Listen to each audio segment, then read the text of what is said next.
বৃষ্টি ফুরিয়ে গেলে ছাতাটাকেও বোঝা মনে হয়।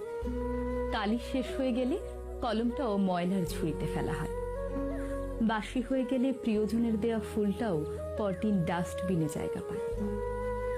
পৃথিবীর নিদারুণ বাস্তবতা হলো, কেউ আপনার উপকারের কথা খুব বেশি দিন মনে রাখবে না।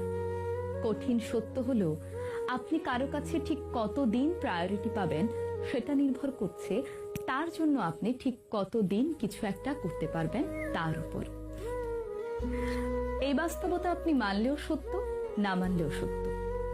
যে খবরের কাগজের দাম আজ সকালে 10 টাকা, একদিন পরে সেই একই খবরের কাগজের 1 কেজির দাম হয় 10 টাকা।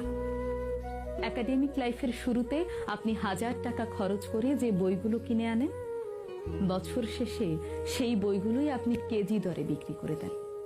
সময় ফুরিয়ে গেলে এভাবেই সব কিছুর দাম কমতে থাকে। আমরা আপাদমস্তক স্বার্থপর প্রাণী।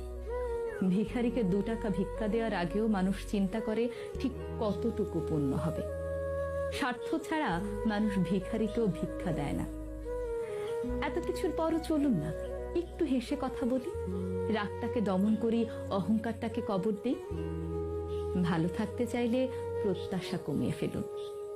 আপনি যদি কারো জন্য কিছু একটা করে থাকেন, তাহলে সেটা চিরতরে ভুলে যান, নয়তো এই জিনিসটা আপনাকে অহংকারী করে তুলবে।